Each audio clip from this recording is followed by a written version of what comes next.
Alright, so I got a screwdriver pointer here set up, and what we're going to be doing is moving the tip of the wire around that point, and that'll determine how accurate the robot is and how well defined that tool center point is. Bit of a different robot. It is a Calibration robot, but the fundamentals are the same. How it achieves that movement around the tool center point is the same. So moving through the pendant to get to the point where we need to be. So your screen might be a little different than mine. Obviously mine's a tablet, but like all these buttons down here are super similar. The Fanuc screen is going to be a little different on your side because your robot's older, but the keys should be very similar. So what we're going to start off doing is hitting the menu key. We're going to go down to setup and then press enter. So I'm already on tool frames, but if you weren't, we'll hit F1 type, and you'll see frames either on this screen or the next screen. We're going to hit frames though. If you're not already on tool frame, what you can do is hit other, and then you can select one of these options here. So tool frame, jog frame, user frame, and so on. For this purpose, we're going to be looking at tool frame. The big thing we need to identify is the comment right here. And so for us, it's my stick at 16 millimeters from the tip.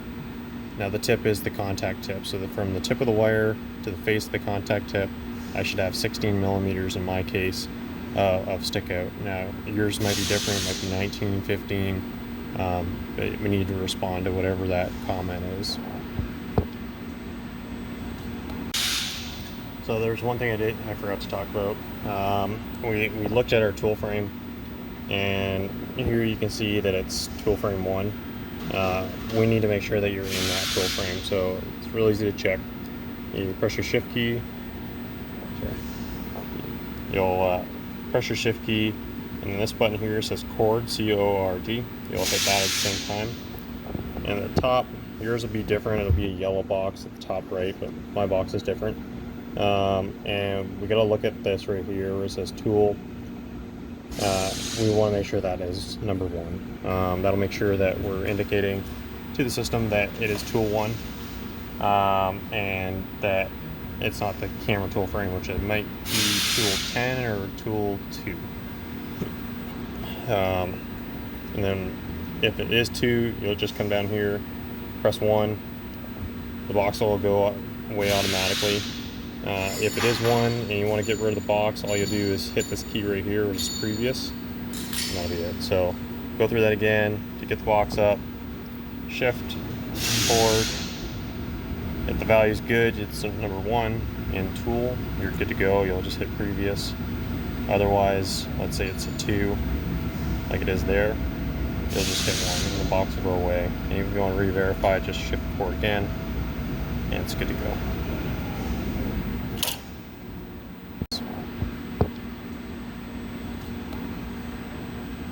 So, in my case, I got it set up for 15 millimeters on my calipers. By no means do you need to use a pair of calipers. It can be just a pocket scale with metric gradations on it. If you need to convert it to metric, no big deal. There's 15 in this case divided by 25.4 will get you your imperial equivalent. So looking at the robot here, all I do is measure that from the tip of the contact tip to the tip of the wire. I got that 15 millimeters. So going back to our screwdriver tip here, what I'm going to do is I'm going to move the robot down to that location, and I'll show you on the screen here. So in my case, like I said, I got that tablet.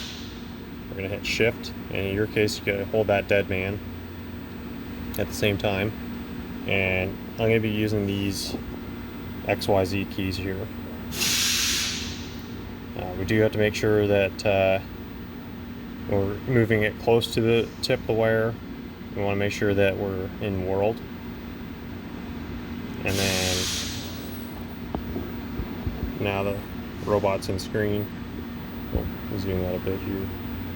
So you can see the robot.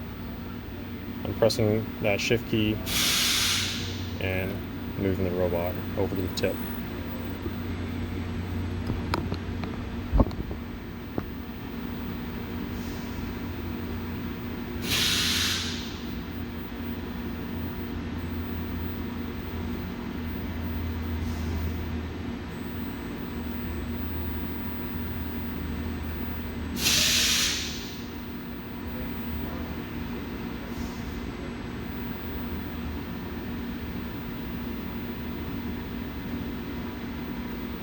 Just make sure that when you're getting close that you slow your speed down so you don't overshoot or bend your wire at all. And that's another thing I want to talk about. When you are measuring that wire, make sure that it's not bent at all.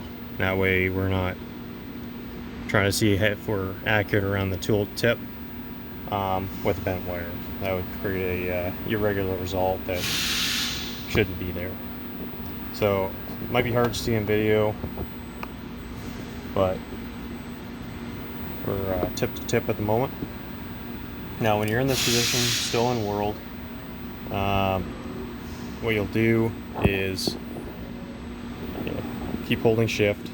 Now the keys that we need to make sure we're looking at before we're using these top three. Going to focus here, I'll change my zoom. Alright, so at first we were using these top three here, and that's all your linear movements as you're moving the robot around. The ones we need to focus on are these bottom four where it says J4, 5, and 6, and that'll be our rotation around that tool center point. Doesn't matter which one we pick first, we just want to make exaggerated movements around that tip and turn up our speed just a little bit to 25%.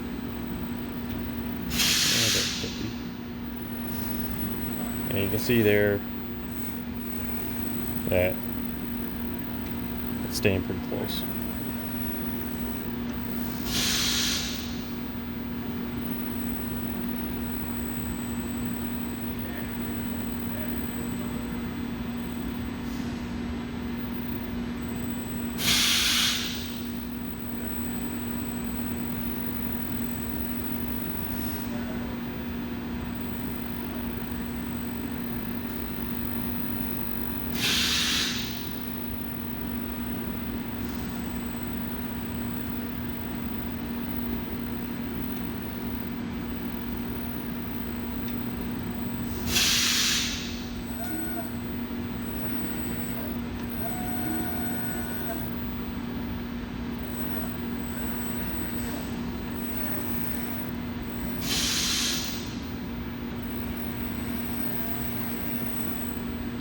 So you see there was a bit of drift as it moved around, but the main thing is it didn't move any more than 2 to 3 millimeters off the tip. If we start seeing drifting above that, depending how bad it is, we'll start considering doing accuracy enhancement on the robot. Like if it's inches of drift, that'd be when I'm definitely concerned. You know, we have a robot that doesn't have a good calibration or mastering, and we need to modify that to be in a better position to make sure that whatever changes we do make have a good foundation.